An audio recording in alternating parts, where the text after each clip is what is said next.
Pagising ko nga kanina ay ang lakas pa din ng ulan.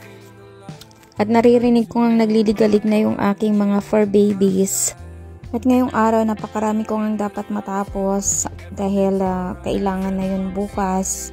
Aga pa naman yung appointment ko, kaya sana matapos ko ngayong araw. Nakakatamad pang bumangon dahil nga malamig at umuulan.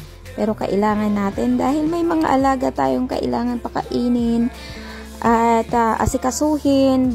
Bago magsimula yung ating araw, sila muna yung ating uunahin.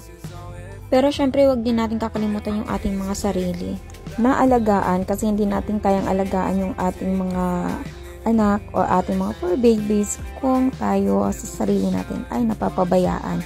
Kailangan nila tayo kaya hindi pwedeng tamarin, hindi pwedeng magkasakit. Sana nga ay matapos na ang ulan at bukas hindi na umulan para rin makapagtrabaho na din ang lahat, lalo na yung mga nagbibiyahe, nahihirapan.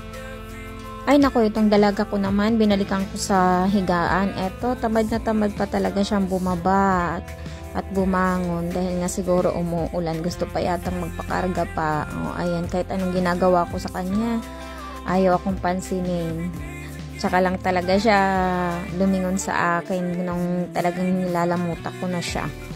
Brunch na nga pala ito guys na ating pagkain ngayon. At pangalawang kape na namin to dahil nga malamig tag-ulan. Tara kain na tayo guys. Nagluto nga pala tayo ngayon ng kamote na prinito. At syempre hindi mawawala yung ating rice. Meron tayong longganisa.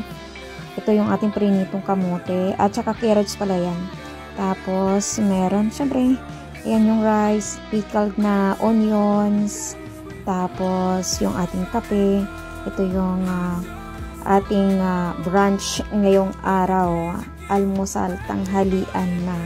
Maulan pa rin guys at mahangin. Kaya mag-iingat po ang lahat. Bye-bye!